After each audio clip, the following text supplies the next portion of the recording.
Trading বার্তায় আপনাদের সকলকে স্বাগত জানিয়ে আজকে আমার এবং আপনাদের সকলের ফেভারিট যে স্ট্র্যাটেজিটা তার স্ক্রিনার নিয়ে আপনাদের সঙ্গে আলোচনা করব এবং আপনাদেরকে সেই স্ক্রিনারের লিঙ্কটা শেয়ার করব। কোন স্ট্র্যাটেজির? এই যে প্লেলিস্টটা দেখছেন অপশন ট্রেডিং স্ট্র্যাটেজি, এর মধ্যে যাবেন, গিয়ে এই যে সবার উপরে ট্র্যাপ ট্রেডিং স্ট্র্যাটেজি, যেটা এই স্ট্র্যাটেজির উপর বেস করে বা কোন কোন স্টকে এই স্ট্র্যাটেজিটা অ্যাক্টিভেট হচ্ছে তার জন্য আপনারা সকলেই চাইছিলেন যে একটা স্ক্রিনার আপনাদেরকে প্রোভাইড করি, যেটাতে অটোমেটিক যে যে স্টকে এই ট্র্যাপ ট্রেডিং স্ট্র্যাটেজিটা অ্যাক্টিভেট হবে সেই সমস্ত স্টকের লিস্টটা যেন আপনারা পেয়ে যান। তো চলুন এবার স্ক্রিনারটা আপনাদের সঙ্গে শেয়ার করি। আচ্ছা, স্ক্রিনার সম্পর্কে বলার আগে আপনারা সকলেই প্লিজ কমেন্টে জানাবেন যে এই ট্র্যাপ ট্রেডিং স্ট্র্যাটেজি নিয়ে আপনাদের কোনো কনফিউশন আছে কিনা, কারণ অলরেডি অনেকেই আমাকে জানিয়েছেন যে বেশ কয়েকজনের কনফিউশন রয়েছে। তো আপনারা যদি কমেন্ট করে জানান তাহলে কিন্তু আমি স্ট্র্যাটেজিটা আরো একবার নতুন করে রিমেক করে দেব এবং আরো ডিটেলসে আপনাদের সঙ্গে আলোচনা করব। তো আপনারা কমেন্ট করে জানাবেন যে আপনাদের কনফিউশন রয়েছে কিনা এখনো। আর স্ক্রিনারটা সম্পর্কে বলার আগে জাস্ট ছোট্ট করে লজিকটা একটু বলে নিই, কারণ যারা নতুন তাদের লজিকটা যেন ক্লিয়ার হয়ে যায়। এমন কিছু নয়, সিম্পল লজিক। এবং এই স্ট্র্যাটেজি অনুযায়ী যখন আমাদের বাই সাইডে স্ট্র্যাটেজিটা অ্যাক্টিভেট হবে তখন কি হবে, একটা কোনো স্টকের ফার্স্ট 5 মিনিটের যে ক্যান্ডেল তার যদি লো ব্রেক করে এবং ক্যান্ডেলটা ক্লোজিং এর লো এর নিচে না করে উপরে করে এবং নেক্সট যে কোনো একটা ক্যান্ডেল যদি এই ফার্স্ট 5 মিনিটের যে ক্যান্ডেলটা তার উপরে যদি ক্লোজ করে, তাহলেই কিন্তু আমাদের বাই সাইডে এই স্ট্র্যাটেজিটা অ্যাক্টিভেট হবে। কারণ কি, এই যে লো ব্রেক করেছিল এতে কি হবে, অনেকে এন্ট্রি করবে সেল সাইডে এবং তারা ট্র্যাপ হয়ে যাবে, তাদের এখানে স্টপ লসও হিট হবে, নতুনও বায়ার এখানে অ্যাড হতে শুরু করবে, তার ফলে কি হবে, দারুণ একটা মুভমেন্ট আসার একটা চান্স থাকবে। তো এই কনসেপ্টের উপরেই কিন্তু স্ট্র্যাটেজিটা পুরোপুরি ডিপেন্ড করছে। আর সেল সাইডের জন্য এর ঠিক অপোজিট হবে। ফার্স্ট 5 মিনিটের ক্যান্ডেল সবার প্রথমে উপরের দিকে হাই ব্রেক করবে, বাট ক্লোজিংটা ভিতরে করবে। এমন নয় যে এর উপরে ক্লোজিং হয়ে যাবে। যদি এর উপরে ক্লোজ করে যায় তাহলে কিন্তু এই স্ট্র্যাটেজিটি কাজ করবে না এবং নেক্সট ক্যান্ডেল বা যে কোনো একটা নেক্সট ক্যান্ডেল এর নিচে ক্লোজ করবে, তখন আমাদের সেল সাইডে অ্যাক্টিভেট হবে। এই স্ট্র্যাটেজি অনুযায়ী এমনও হতে পারে সেকেন্ড ক্যান্ডেলও হাই ব্রেক করতে পারে, থার্ড ক্যান্ডেলও হাই ব্রেক করতে পারে, ফোর্থ ক্যান্ডেলও হাই ব্রেক করতে পারে এবং নেক্সট যে কোনো একটা ক্যান্ডেল নিচে ক্লোজ করবে এবং উপরে কিন্তু কোনো ক্যান্ডেল ক্লোজ করলে চলবে না। এইরকম লজিক ছিল, বাট এই স্ক্রিনারটা বানাতে গিয়ে এই লজিক অনুযায়ী কিন্তু স্ক্রিনারটা বানানো সম্ভব হয়নি। তো এখানে ছোট্ট একটু চেঞ্জ করা হয়েছে। কি লজিক ইউজ করা হয়েছে, যে ফার্স্ট 5 মিনিটের ক্যান্ডেলের পরে সেকেন্ড ক্যান্ডেলটা যদি লো ব্রেক করে এবং নেক্সট যে কোনো একটা ক্যান্ডেল যদি এর উপরে ক্লোজ করে, তাহলে আমরা বাই সাইডে যাব এবং তার লজিক হচ্ছে এই উপরের জায়গাটা। এবং সেল সাইডে কখন যাব, ফার্স্ট 5 মিনিটের ক্যান্ডেলের হাই যদি সেকেন্ড ক্যান্ডেলটা ব্রেক করে উপরে যায় এবং ক্লোজিংটা ভিতরে করে এবং নেক্সট কোনো একটা ক্যান্ডেল যখন নিচে ক্লোজ করবে তখন সেল সাইডে এই স্ট্র্যাটেজিটা অ্যাক্টিভেট হবে এবং তার লজিক হচ্ছে এই নিচের জায়গাটা। ঠিক আছে। এবং আরো একটা জিনিস এখানে বলবো, আমরা যেহেতু ফিউচার অ্যান্ড অপশনের যে স্টকগুলো পছন্দ করি, এখানে কিন্তু সেটা করলে খুবই সামান্য কয়েকটা বা একটা দুটো স্টক আসতে পারে, কারণ এই স্ট্র্যাটেজিটার অনেকটাই রেস্ট্রিকশন আছে। তো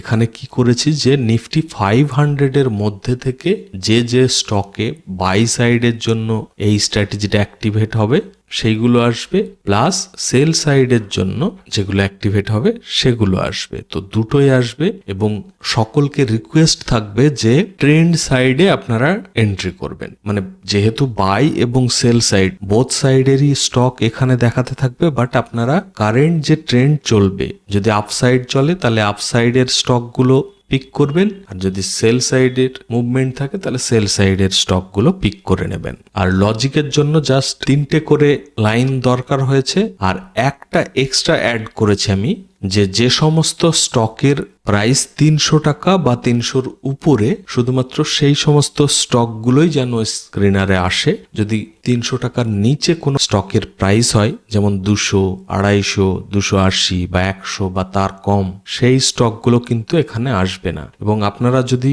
সেই সমস্ত স্টকেও এন্ট্রি করতে চান বা যেদিনকে দেখবেন যে খুব বেশি স্টক আপনি পাচ্ছেন না বা পছন্দ মতো হচ্ছে না, তখন এটাকে অফ করে দিতে পারেন। তাহলে এই ভ্যালুর নিচে যে সমস্ত স্টকগুলো আছে সেগুলোও আসতে শুরু করবে। বা একটা কাজ করতে পারেন, এই যে নিফটি 500 আছে, এই নিফটি 500-কে চেঞ্জ করে তখন ক্যাশ করে দেবেন এবং এই রানে ক্লিক করবেন, দেখবেন প্রচুর স্টক চলে আসবে। এবং শুধুমাত্র এই নিফটি 500 এই জায়গাটাই যে চেঞ্জ করতে হবে সেটা নয়, আপনাকে 3টে জায়গায় চেঞ্জ করতে হবে। এখানে একটা, একটা, এটা সেল সাইডের জন্য, এটা বাই সাইডের জন্য চেঞ্জ করবেন।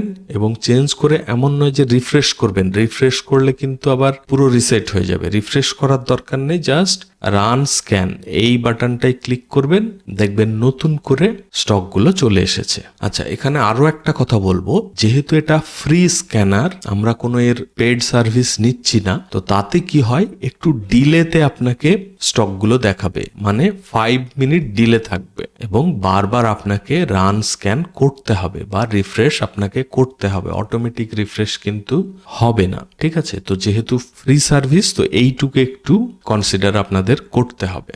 আর প্লিজ ভিডিওটা লাইক করবেন। চ্যানেল যদি এখনো সাবস্ক্রাইব করে না থাকেন, অবশ্যই সাবস্ক্রাইব করে নেবেন। আর এই লিঙ্কটা আমি টেলিগ্রাম চ্যানেলে শেয়ার করে দেব। টেলিগ্রাম চ্যানেলে আপনি যদি এখনো জয়েন না করে থাকেন, ভিডিওর নিচে ডেসক্রিপশনে টেলিগ্রাম চ্যানেলের লিঙ্ক পেয়ে যাবেন, নাম হচ্ছে ট্রেডিং বার্তা। তো ওখানে ক্লিক করে জয়েন করে নেবেন। এবং আমি যেটা করব, এই লিস্টে যেগুলো আসবে, কোথায় আসবে, এর নিচের দিকে আসবে। চলুন দেখিয়ে দিই। একটু স্ক্রল করব, নিচে গিয়ে এই যে লিস্ট, এই সমস্ত লিস্টগুলো এসেছে, দেখতেই পাচ্ছেন। সুন্দর প্রফিট হতো যদি আজকে আমরা এখানে ট্রেড করতাম। তবে এমন নয় যে শুধু প্রফিটই হবে, লসও কিন্তু হবে। পুরো স্ট্র্যাটেজিটা রুলস ওয়াইজ ফলো করতে হবে, তবেই কিন্তু কাজ হবে। এমন নয় যে আপনার শুধুমাত্র প্রফিটই হবে, লসও হবে, প্রফিটও হবে। বাট পুরোপুরি যদি আপনি রুলস ফলো করেন, মাসের শেষে প্রফিট হতে বাধ্য। কারণ এর অ্যাকিউরেসি কিন্তু খুবই ভালো। আপনারা ব্যাক টেস্ট করে দেখবেন, প্রত্যেকটা স্টকে কারসার নিয়ে গিয়ে দেখতে পারেন বা ক্লিক করেও এর চার্ট খুলে যাবে, আপনি দেখতে পারবেন কোথায় অ্যাক্টিভেট হচ্ছে, কত পয়েন্ট ক্যাপচার করতে পারবেন, সমস্ত কিছু কিন্তু এখানেই পেয়ে যাবে, ঠিক আছে? রিয়েল মানিতে ট্রেড করার আগে আমি সবাইকে রিকোয়েস্ট করব, কিছুদিন ধরে আপনি চার্টে মার্ক করে, যখনই এখানে অ্যাক্টিভেট হবে চার্টে মার্ক করবেন, করে দেখবেন কটা স্টপ লস হিট হচ্ছে, কটা প্রফিট হচ্ছে, কত পয়েন্ট প্রফিট করতে পারছেন, কত পয়েন্ট লস হচ্ছে। তো ভালোভাবে ব্যাক টেস্ট করে বা ফরওয়ার্ড টেস্ট করে দেন আপনি রিয়েল মানিতে করতে পারেন। আর প্রত্যেকটা স্ট্র্যাটেজিতে কিন্তু আপনি তখনই প্রফিটেবল হতে পারবেন যদি সেই স্ট্র্যাটেজির প্রতি আপনার ট্রাস্ট বিল্ড হয় বা আপনার বিশ্বাস থাকে। কারণ কি, আপনি যে স্ট্র্যাটেজিটা ইউজ করছেন, আপনার যদি সেইভাবে বিশ্বাস না থাকে, তাহলে কিন্তু আপনি হোল্ড করতে পারবেন না। এবং তাতে কি হবে, আপনি লস নেবেন হয়তো 20 পয়েন্টের আর প্রফিট করবেন 5 পয়েন্ট, 2 পয়েন্ট। তো সেই রকম করলে কিন্তু হবে না, আপনাকে প্রফিট করতে হবে 1:2, 1:3 এইরকম লেভেলের। বাট লসের দিন লস করতে হবে ছোটখাটো, তবেই কিন্তু প্রফিটেবল হতে পারবেন। তো পুরো স্ট্র্যাটেজিটা ভালো করে আগে বুঝবেন, তারপরে বেশ কিছুদিন ব্যাক টেস্ট করে তারপরে ইউজ করবেন। আর এর মধ্যে থেকেও এমন নয় যে প্রত্যেকটাতেই আপনাকে ট্রেড করতে হবে, এর মধ্যে থেকে বাছাই করে একটা দুটোতে আপনি এন্ট্রি করতে পারবেন। ওভার ট্রেডিং করবেন না, আমি নিজেও করি না কিন্তু ওভার ট্রেডিং, আপনারাও করবেন না। খুব বেশি ট্রেড করলে কিন্তু আলটিমেট লসই হবে, কারণ ব্রোকারেজটাও আপনার কিন্তু হিউজ চলে যাবে। তো এর মধ্যে থেকেও যেগুলো আমার ভালো লাগবে আমি টেলিগ্রাম চ্যানেলে দিয়ে দেব, তো আপনারা টেলিগ্রাম চ্যানেলে জয়েন করে নেবেন। এই লিঙ্কটাও আমি টেলিগ্রাম চ্যানেলে পোস্ট করে দেব, ঠিক আছে? আর প্লিজ কমেন্ট করে জানাবেন যে ট্র্যাপ ট্রেডিং স্ট্র্যাটেজিটা আবার আপনাদের নতুন করে রিক্রিয়েট করে দেব কিনা, কারণ আমি চাই না কারোর এই স্ট্র্যাটেজিটা নিয়ে কনফিউশন থাকুক। কারণ খুব ভালো স্ট্র্যাটেজি, আপনারা ভালোভাবে রুলস ফলো করে করলে আপনাদের কিন্তু অনেক হেল্প হবে। তো আজকে ভিডিওটা এখানেই শেষ করব। আপনারা সকলে ভালো থাকবেন। Thank you, bye by.